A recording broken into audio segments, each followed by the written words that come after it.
Hi everyone.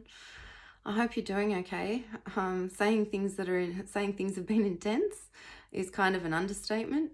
Um, I'm almost at the point where this is feels like it's becoming repetitive. Talking about all of this activity, there's so much of it happening. It's becoming pretty much a daily thing, and I don't want it to become monotonous. But at the same time, I feel like it's so important with what's happening and where we're going at the moment. So yes, last day of April, Universal Time, the sun was just doing its thing. 14 C class flares, 4 M class, an X class. We had a solar storm. We had the Schumann going off. It was just, I actually thought that I was going to lose it over the weekend, but then by Sunday I came good. I'd say Sunday morning I started to do the up climb again, upswing, and have pretty much maintained that. I've been, slight irritation, things like that. Yesterday it was just before 1:10 in the afternoon Universal Time, which would have been just before 11:10 in the evening here in Australia. There was another X class flare, and I think another M as well. So yes, if you're sensitive to energies and you were restless last night, there's good reasons. But what I really wanted to share with you is a message that came through during the meditation that I was doing earlier. And I've touched on it before, but I'm being shown the energies intensifying, which makes sense because we've used the analogy of being at boiling point in this whole process before. But as we know, there can be many stages to boiling point. So the water can start boiling, it's sort of like a gentle bubbling. And then, if you think of a kettle boiling, it's bubbling for a while, steam's coming for a while, but it's when it hits that certain temperature that it flicks itself off.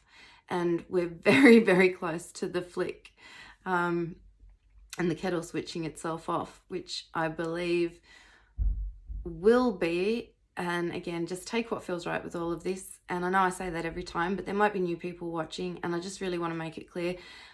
Whatever feels right to you, choose what you do with it. And if it doesn't, just leave it, honestly. It's all good. But it feels like, we're about that. When that flick happens, I feel like that's what the solar flash is going to be. But again, I'm not sure. But this tug of war, there's one side that I guess we could call the sleepers, and also some of the, I guess, what we'd term awake. And I use labels very loosely because I don't like them, but it's just a way to understand the teams in this analogy, even though there are no teams. But on one side, we've got the people that I guess you could consider asleep largely, and those that are really stuck in their ways and used to the world as they know it. They don't want change. They're very, very resistant to it. And this would also include the ones that are conscious of what's happening and are resistant to that process, I guess. But mainly the other ones that I'm talking about. And it's like a tug of war, and they're holding on and really digging in hard. But this is being driven by fear because they feel secure in navigating the world as they know it. They don't feel secure in navigating it if it changes. So it's important to recognize that the majority of this is stemming from fear. I'm sure there are some aspects of it that are stemming from people still wanting to hold on to control that they have over others. But largely this is being generated from those that are very afraid of change, and they can sense that change is coming, even if they can't articulate what is making them sense that. And they've probably been sensing it for a while. On the other side of the tug of war, we have those that you could consider awake, but again, it's interchangeable, and there's aspects of both on each side, but largely those that are awake and they know the change is coming. They want to create the change. They want to create it now. And I get it. There are times when I'm that cheerleader, like, let's just wake everybody up and get this done. And then I get reminded of this, that sometimes in our enthusiasm, we can be very impulsive and we can make changes that aren't quite meant to be made yet. And that's often where we experience resistance to what we're trying to change, because it's not the right time just yet. There is a divine timing to all of this. There's a lot of things that are related to alignment of certain aspects, I suppose is a good way of putting it. We were driving it ourselves for a while, and that's why we weren't really going anywhere. We've hit a point where we kind of got pulled into a flow of energy that is what I class as the galactic core, which is now moving us closer and closer and closer to the center. And when the alignment is right, then that's when things will happen. And I believe that, yes, we could drive it ourselves, in the sense if we all were to shift consciousness very, very rapidly, then I don't think there would be the need for the event, because we would have done it without it, which is the whole point. And it's not about this wave of energy shifting us all into this new way of suddenly being in this fifth dimensional energy that people talk about, because it's going to touch everyone to varying degrees based on where they are and what they're ready for. But it will be the catalyst for that coming and us creating that, because it's not going to, everything in me says it would be wonderful if that were to happen, this big boom, and then, oh, here we all are, we all see the interconnectedness of everything and we're suddenly there. But I don't feel in my heart that's what's going to happen, because then we haven't done it. And it's all about us individually and collectively making this shift. Those that have chosen to participate in it. So if we were to suddenly almost like go to sleep one night and wake up in this new world, we didn't do a thing. And I know that sounds rough, but I truly believe this is all about us doing it. We're getting assistance, but we have to do it. We're the one in the shoes. We're the one that has to take the steps and to do it. Anyway, again, just take it or leave it, just sharing my thoughts around that. The other thing to remember, so the analogy with this is, the more we try to pull them and make them quickly jump over to our way of being, or here's information that will wake you up to what's going on, the more they dig in their heels, the more they resist. And that just makes this whole process much harder. And it's about trying to meet them from our heart to their heart and see what's really in it is fear. And it doesn't really matter where the fear is coming from. It's fear. And the best way we can assist is to try and reassure them that change does happen. Help them see that change has consistently happened over their life. And a lot of it has led to positive outcomes. Not all change is bad. And that's where those people are at. Any change feels bad. So these are the people that don't like surprises. Do you know what I mean? Like, they like to know everything, because that's how they feel secure navigating. They know what's coming. They know what to expect. It's a false sense of security, but it's their sense of security, and that needs to be respected. And the other thing that will allow us to do that is recognizing that we all have these kind of like activation codes within us that we put in ourselves. So whether this was different aspects of us incarnated at a different time that was doing this, but we all have unique programming, and that involves the unique activation codes that will allow this to occur organically, to be led to the information we're meant to find. And so if we can just trust that, like the processes unfolded within us, it's going to unfold within them if that's what's meant to happen. Maybe their experience is meant to be that they wish to continue the 3D journey that can't be explored any further on Earth. And so they're going to incarnate onto another planet that still holds that learning experience. We seem to have this misconception that the 3D experience is bad. It's not. It's whichever way you want to look at the scale, it's just one end of the spectrum of experience. It took me a while to really ground that and to know it and understand it, and that's helps immensely as well. That what I used to judge as all of this bad experience, and I'm not saying the experience hasn't been largely distorted, and that's what we're in the process of changing. But there is still much learning to be offered here, and just because Gaia's chosen not to offer that school of learning anymore doesn't mean that it won't continue in other places. So, you know, those that may not be making the journey are still continuing theirs. They've just got a different story.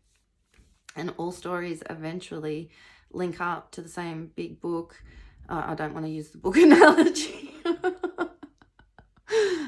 Not the book, but I don't know, the ultimate cosmic book of wisdom, which, you know, that's just my way of looking at it.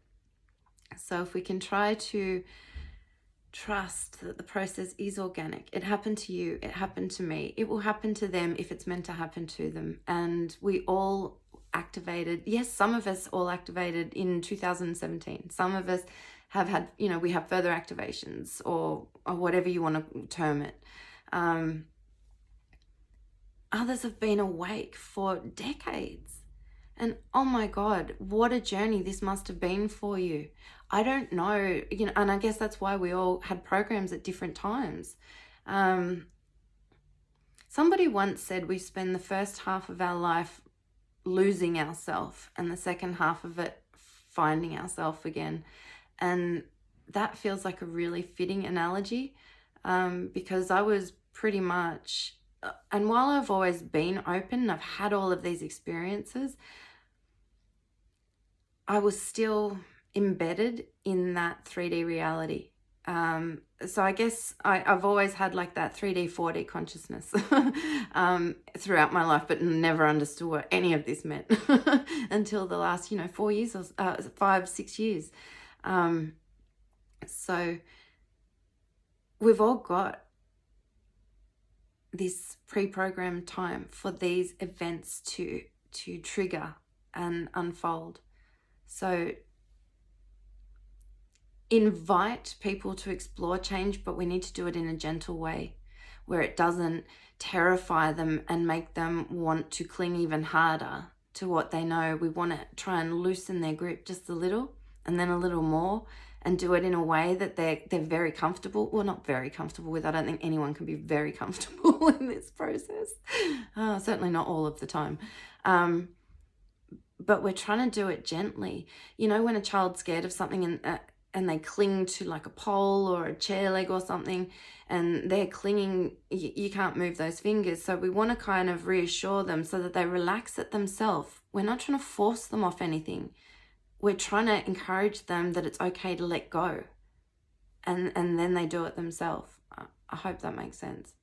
And again, with the people that are the cheerleaders for awakening, there's no judgment around this because it's well-intentioned. It's trying to help others to reach that same point of awareness that you've suddenly realized, like, oh my God, it's like having an experience that you think, I've just got to share this with everybody because it's changed you.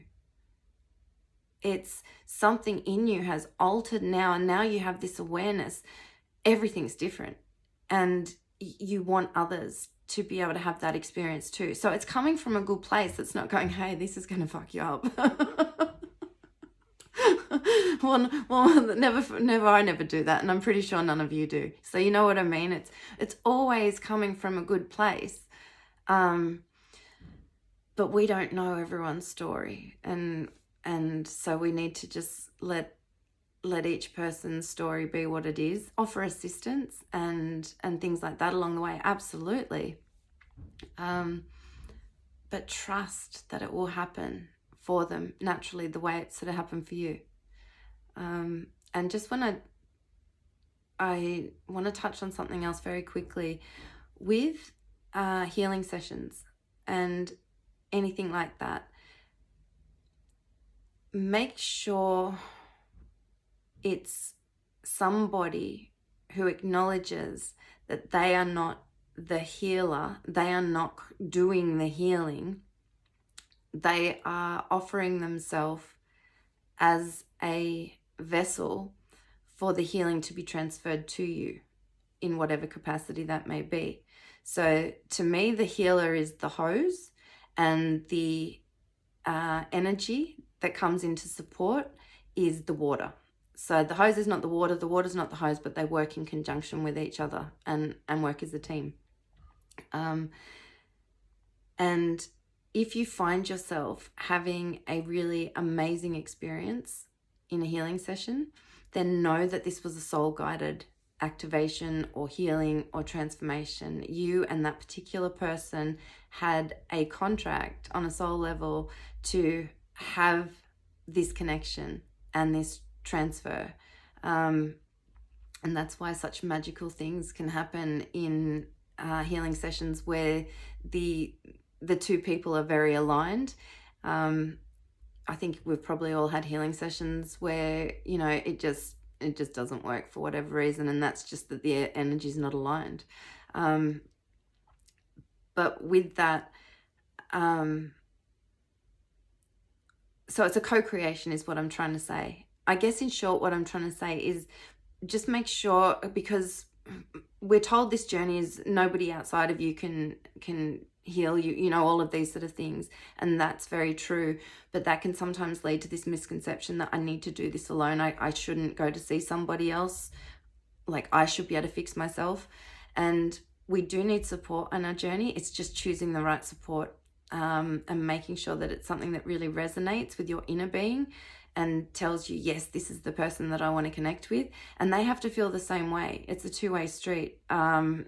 Just because somebody offers a service doesn't mean they have to give that to everyone that wants it. So anyway, I don't really know where that has come from, but I just felt it was really important to make sure that when we do engage with others in any kind of healing capacity, that we don't give our power to another person, especially if someone tries to make you dependent on them. Oh, you need to see me every week for a year. You know, to me, that's crazy. If it's your choice to do so because you get so much benefit and you know, whatever, I don't know. I don't know anyone that really does, but you know what I'm trying to say? That's completely fine. It's when somebody kind of says, oh, you need this and I can give it to you, that I have a problem with that. So just trust that inner voice and choose who you're guided to, and know that when something really magical occurs, then it's absolutely a soul contract being fulfilled, and it's one of the most joyful experiences that you can have. So again, I don't know why that came up, but I just wanted to say I hope you're all doing okay. Things have been really, really, really intense, and I know a lot of people are really struggling with this darkness that just seems to have wrapped itself not only around them but within them. And I'm not saying they're dark, they're just feeling this darkness on every level of their being, and it's a really heavy, heavy, heavy, lonely and sad feeling. So if you're feeling that, then just know that I'm thinking about you, I'm sending love, and it will pass. This is not a permanent feeling. It may feel like it because it may have been there for a while, but it will pass eventually. And I don't think it will be that long. So just try and breathe into it. Don't resist it. And I know that's really hard. I'm not saying it will fix everything, but it might just make the process a little bit easier while you're in the middle of it. So anyway, before I start rambling, just know that things are very intense, and I'm thinking about everyone and just hoping that everyone's navigating this as best they can. All right, sending big love and hugs, and I will talk to you soon. Bye.